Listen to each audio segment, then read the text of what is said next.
Hello and welcome, I'm Joshua Barnes and you're watching NewsX World. Let's first take a look at our top stories. A man and a woman from Israel's embassy have been shot dead outside a Gaza-focused event in downtown Washington, D.C. Police say the suspect shouted "Free Palestine" and is being probed for possible terror links. Israel calls it a shocking terrorist attack. Meanwhile, Foreign Minister Guizhou says European officials share blame for anti-Israel indictment that led to the embassy shooting in Washington. He claims a direct line connects global rhetoric to the murder of two Israeli diplomats.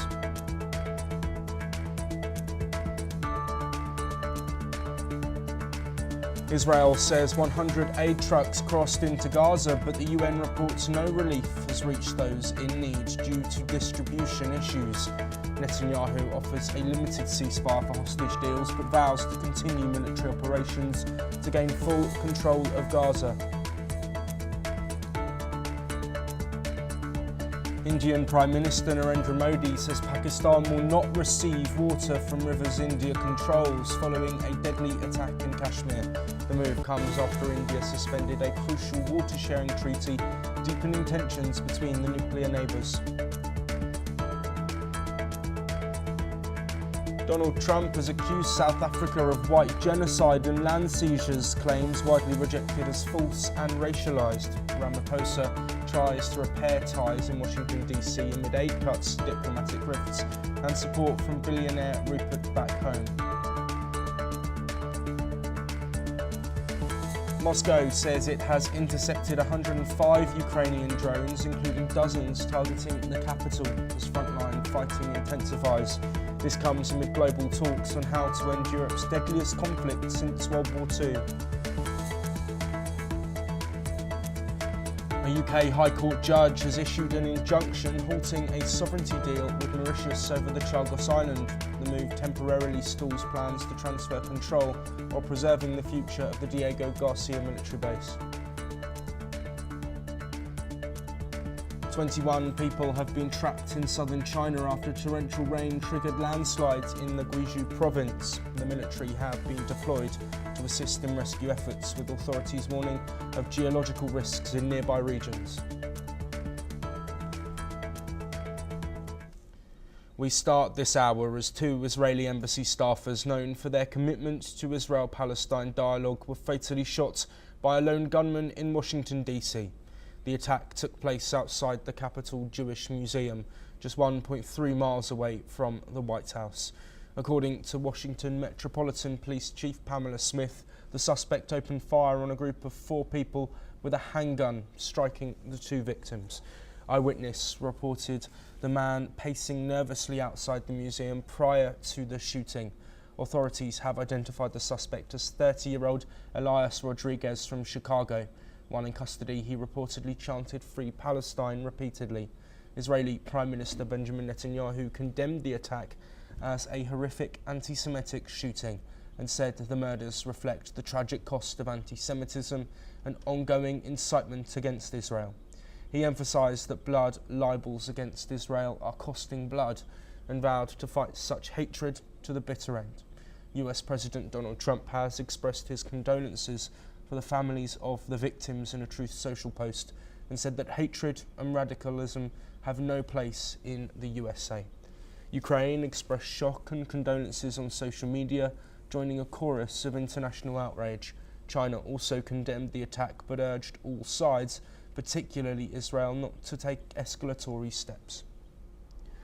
Israeli President Isaac Herzog called the shooting a despicable anti-Semitic terror attack, declaring that hate won't break Israel. Foreign Minister Gideon Saar echoed this, vowing Israel will not give in to terror and accusing European governments of incitement following the attack. Let's listen in to the Israeli Foreign Minister. There is a direct line connecting anti-Semitic and anti-Israeli incitement to this murder. This incitement is also done by leaders and officials of many countries and international organizations, especially from Europe. Well, joining us to discuss the latest developments from this shooting that has taken place in the United States is Mark Sofer, a former ambassador of Israel to India, who's joining us from Jerusalem. Mark, thank you ever so much for being here. Of course, discussing something extremely difficult. Thank you for being here with us. Firstly, given the shocking shooting of these two young diplomats, what was your first reaction? Perhaps before I tell you what my reaction was, I should stress they actually weren't diplomats. They were staff, locally employed staff at the embassy in Washington, which of course doesn't make the massacre, doesn't make the terrorist attack on them any better. It's just to sort of put the facts straight.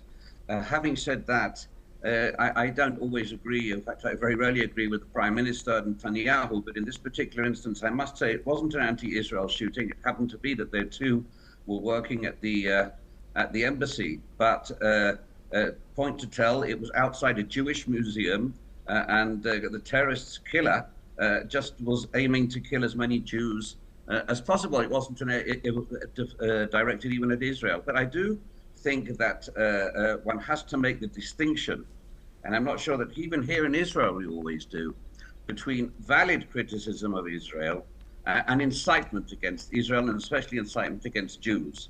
And this is a very important distinction, and we have to continue making it. This particular attack was an anti-Semitic, brutal attack on two young people just about to be engaged, actually to be married, and cut off in the prime of life by a terrorist, by a Palestinian supporting terrorist, a Hamas supporting terrorist, one must presume. And it's of course very shocking for all of us here. Absolutely, Mark. Thank you very much for correcting there. Just to clarify, two Israeli embassy staff. Given the global condemnation that we've seen, Mark, of course this comes in the wake of calls from some countries who have been against the moves that Israel have been making. Do you think there is any correlation, as has been brought to the table by certain Israeli government members, saying that European nations, for example, have been sort of pushing an anti-Israeli agenda which could lead to further incidents like this? Well, I don't know what pushing an I'm not sure that I 100% agree with what the foreign minister of Israel said. I think it is perfectly okay for countries who are friendly towards Israel to criticize Israeli action. And I'm not sure that I don't believe that every single criticism of Israeli action can be seen as incitement and hatred of Jews. But unfortunately, among the criticism, some countries tend to go far too far. This is prevalent in Turkey, it's prevalent in some other countries, in parts, very smaller parts, growingly smaller in the Arab world, and certainly among some of society, immigrant society in Europe, who are blatantly anti-Semitic, blatantly pro-Hamas. And I think there is a connection between those in society who are extremist and those who actually carry out these extremist acts. Having said that, and I repeat what I said earlier, I'm not sure that every criticism or every divergence of opinion between Israel and the Israeli government, the current Israeli government, and European leaders of one form or another can be classified as incitement. Yes, Mark, of course. Donald Trump's administration have been looking at anti-Semitism, specifically within university campuses. We've seen action against Harvard, also against Columbia, but with a rising discourse that is anti-Israel and potentially pro-Palestine as well. Do you think more protection needs to be put in place for Israelis abroad, given the attack that we've just seen? You know, I was 40 years in the Israeli Foreign Service, and I was actually ambassador in India at the time of the Mumbai massacre, the Mumbai attack, which of course was directed first and foremost against Indians. But as you know, 6 Israelis and Jews were killed in that. Another pure anti-Semitic attack, nothing to do with Israel. They just attacked a Jewish home. It's very much a similar line. And I've said many times since then, and I strongly believe it, there's no difference in my mind between the Lashkar Taiba on the one hand and Hamas on the other. Terrorists out just to kill people because they don't like their religion or they don't like their nationality. That's not acceptable, must never be acceptable. Yes, of course, we've always had strong security around our embassies. around the world, and maybe it needs to be beefed up. But I think that we also need to find some way in this region, in the Middle East, to move towards a new era for security for Israelis, that will never see even anything approaching what happened on the 7th of October. And I think also a new era for Palestinian people, those uninvolved with terrorism, those uninvolved with hatred, and there are many, very many. I myself are in dialogue with quite a lot of them, very many of them. And I think that's really what we have to do, is to see how we can move forward towards a new horizon for both Israelis and Palestinians. It's this type of terrorist attack that we saw in Washington. It's this type of extremism that you've seen in Columbia University, you've seen in Harvard, you've seen elsewhere, which is sometimes, unfortunately, too often condoned, that puts any thought of appeasement, any thought of moving forward on the back burner, and moves it just further away. So these people aren't interested in peace. They're not interested in rapprochement. They're not interested in accommodation of any form. They're only interested in the destruction and the disappearance of the state of Israel. And of course, of that is not even a negotiable, even a point of thought, rather than anything to talk about. Mark Sofa, thank you ever so much for joining us. We will, of course, continue to bring you all the developments as we get them from the situation in Washington and, of course, the wider tensions across the Middle East. We move on now, and tensions between India and Pakistan have escalated sharply following a deadly terror attack in Indian Kashmir last month. Indian Prime Minister Narendra Modi announced today that Pakistan will no longer receive water from rivers controlled by India following the suspension of the Indus Water Treaty, a 1960 agreement that has governed water sharing for over 6 decades. Modi made the announcement at a public rally in Rajasthan, which borders Pakistan. He warned that any terrorist attack on Indian soil would bring serious consequences for Islamabad. India's Foreign Minister S. Jaishankar told Dutch media that Indian forces are on high alert and will respond decisively to any future attacks, regardless of where the terrorists are. Despite the suspension, Pakistan's finance minister downplayed the impact, claiming no short-term effect on the country's water supply, even though 80% of Pakistan's farmland relies on Indian origin rivers. Pakistan is yet to respond officially to statements from India's Prime Minister and the Indian EAM. Meanwhile, India has launched a global outreach, sending 7 multi-party delegations to 33 global capitals to highlight Pakistan's role in cross-border terrorism. Today, delegations arrived in the UAE and Japan. Shiv Sena MP Srikanth Shinde is leading the team in the UAE, while JDU MP Sanjay Jha heads the Japan delegation. In Abu Dhabi, the Indian delegation met UAE Minister Sheikh Nayan bin Mubarak, reaffirming a shared commitment to combat terrorism. In Japan, the delegation met Foreign Minister Takeshi Iwaya and former Prime Minister Yoshihide Suga. Japan expressed support for India's fight against terror and appreciated New Delhi's restraint. Indian MEA spokesperson Randir Jaiswal expressed the main focus of India's diplomatic outreach. Let's listen to his comments.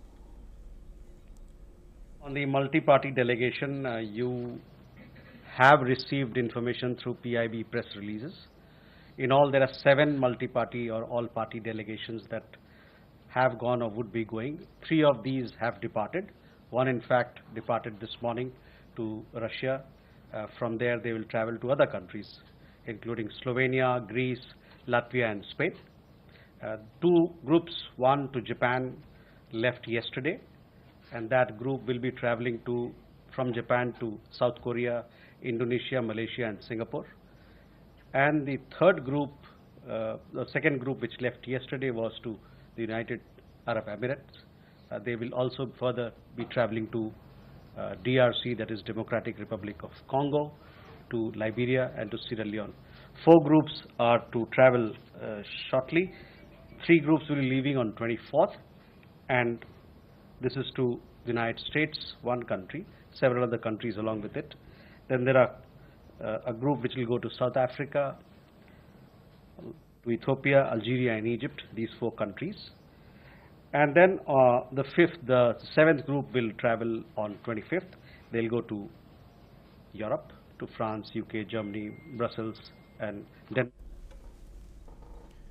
Well, joining us to discuss all of these latest developments is Dr. Satoru Nagawa, Fellow at the Hudson Institute, who is joining us from Tokyo, Japan. Dr. Nagawa, as always, thank you ever so much for joining us. Let's first look at these delegations, these multi-party delegations that are going out to dozens of capital cities following, of course, the devastating Pahalgam terror attack and then the ensuing provocations and confrontations that we saw in recent weeks. How significant is it for the Indian government and the Indian parties and politicians to really make the message clear about what exactly happened and the potential risks that India continue to face? Yes, this is very important and effective way. Because of India is strong, Pakistan is weak.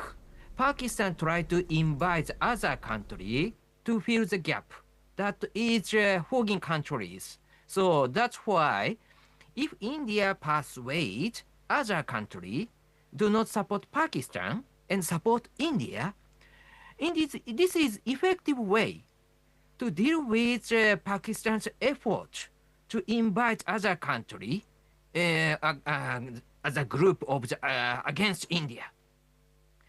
So that's why this is very effective way. So I just joined the event organized by the Indian government delegation, and this is a book I received. They translate sentences of the Modi's statement in Japanese. So that's why even if it's Japanese, we can read what happened about this terrorism attack and India's operation, how important and what is the real reason, what is the background, everything is written in Japanese. So that is very important. Currently, in the world, there are many wars and conflicts. So that's why, even if for India, Pakistan attack is very serious, top news, every day, but other people in the other country, this is one of the news of the war outside of their country. So that's why sending the delegation and explain what really happened, and India is right. That is fact. So that's why this is very important. Providing information is very important. Yes. Informing the fact is very important to win the war, win the battle in the international stage. Absolutely. So that is Dr. why this is Nagawa, important. sorry to interrupt, but we are shorter on time and there are a couple more points that I want to touch on. We know this, of course, is an international mission with delegations going to continents across the globe, but looking specifically in the Indo-Pacific region, given the alliances that Pakistan have with China, for example, and given the current sort of instability and tensions in and around China, how significant is this for the wider geopolitics of the Indo-Pacific? Japan tried to invite India to counter China front, but at the same time, China tried to invite Pakistan against India. So that's why this is a problem. Pakistan is part of the Indo-Pacific problem now. Chinese troops is deployed in the Pakistan now. And the China-Pakistan economic corridor is important core project of the China's BRI, Belt and Road Initiative project. So in the world stage, China-Pakistan alliance is very important threat. So that's why the India-Pakistan problem is, of course, a problem for Japan, problem for the US, problem for the Australia, problem for the other country face China's threat.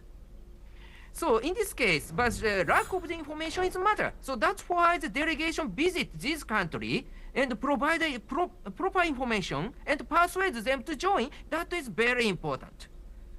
India will win because of such kind of effective way.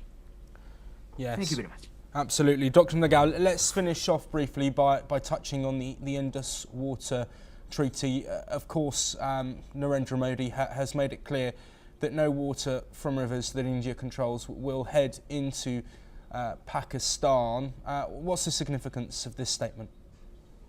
of course, Pakistan support terrorism is a matter, so that's why this is a punishment.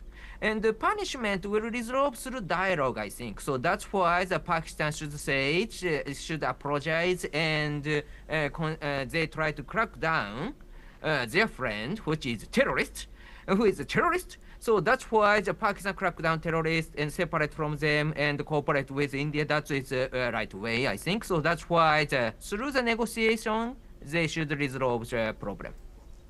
Dr. Satoru Nagao, thank you ever so much for being here with us. We will, of course, bring you all the updates on the ongoing India-Pakistan tensions. But we move on now. President Donald Trump has ambushed South African counterpart Cyril Ramaphosa in a meeting at his Oval Office. He played a video that he claimed proved genocide is being committed against white people in Africa, driving farmers to flee to the United States. Trump also showed news clippings that he said backed up his claims, although one actually featured a photo from the Democratic Republic of Congo. But the South African president disputed Trump's claims, and after initially appearing stunned by the move, he stayed calm during the meeting. Ramaphosa denied that his country confiscates land from white farmers under a land expropriation law signed in January that aims to redress these historical inequalities of apartheid rule. He also insisted that most victims of South Africa's notoriously high crime rate are black, and said that politicians in the video were from the opposition. Here's in fact a few clips from the Oval Office interaction between Trump and Ramaphosa. Let me see the articles, please, if you would, and turn the lights down, and just put this on. It's right behind you, Johan. There's nothing this parliament can do. With or without you, people are going to occupy land. We require no permission from you, from the president, from... Yes, honorable member. Must never be scared to kill. And revolution demanded at some point. Look, these are articles over the last few days. Death of people. Death. Horrible death. Death. Those people were all killed. Have they told you where that is, Mr. President? No. I'd like to know where that is, because this I've never seen. But That's what that idiot talks about after viewing a thing where thousands of people are dead. I'm sorry, I don't have a plane to give you. I wish I did. I take it. I would take it. If your country offered the United States Air Force a plane, I would take it. Okay. Well, after the meeting at the White House, South African President Cyril Ramaphosa said that his visit was a great success, and he is expecting US President Trump to attend the G20 summit. Well, joining us to discuss this meeting at the White House and the ramifications is Dr. Levi Ndu at Tshwane University of Technology, joining us from Johannesburg in South Africa. Dr. Ndu, thank you ever so much for joining us. Can I first get your reaction to this meeting at the Oval Office that has surprised and shocked so many across the world? Thank you so much for having me. This was an expected meeting. Looking at the tensions that were there between South Africa and the USA, it was necessary for both South Africa and the USA to meet and indeed eyeing their differences. But it was also a good opportunity for South Africa to be able to clarify herself, especially on the matters that relates to the ill treatment of white people, and in particular, farmers in South Africa. And I think it was a good moment for the South African government to be able to clarify that and put into perspective, not only to Trump, but to the entire world, that the view that seeks to suggest that there is a genocide and ill treatment of certain people in South Africa, it's incorrect. Yes, absolutely. Dr. Ndu, of course, we saw a situation with Vladimir Zelensky in the Oval Office. While this hasn't seemed to have gone as extreme and the blow-up hasn't been there as severely, there of course are parallels. In your opinion, and the people of South Africa, how are they looking at how the South African President Ramaphosa responded, and how positively is that seen? The response appears to be very positive on the part of most South Africans. I've gone through a number of media houses throughout the day, and indeed checking how ordinary citizens are responding to that. What they seem to be agreeing upon, and which appears to be the popular view among South Africans, is that indeed the opportunity to clarify this kind of issues by South Africa was created, and that was the right opportunity for South Africa through their delegation to be able to present their own side of the story. Another view as well is that having President Ramaphosa, who is a seasoned negotiator, who is a true patriot of South Africa, it's a good positive for our country, because he was able to present the South African situation and indeed his side of the story in a manner that most people appears to be very happy about. And my view also is that when all the other information is being sent to different sectors of society, the right opportunity that comes has to be embraced by the leaders, and then they must take advantage of such opportunities like South Africa has done, clarify our own stance so that the world should know our correct standpoint and not rely on the information presented by people who want to see South Africans being divided. Absolutely. And Dr. Ndu, to bring an end to this discussion, of course, Cyril Ramaphosa was positive about the meeting and said he expected Donald Trump to be at the G20 summit. He's also, of course, spoken about trade. How important is trade between the United States and South Africa, given the ongoing global trade tensions? What becomes very central in these discussions is that after the issues of the incorrect genocide taking place in South Africa, there was a threat by the US to terminate the trade relations and even to raise the taxes. Even though such has not been implemented, the trade relations between South Africa and the US is big, in the sense that the US is amongst the top countries that trade with South Africa. There's also an agreement that is called the AGOA agreement, which talks to duty-free for many of the products that are sold between two countries.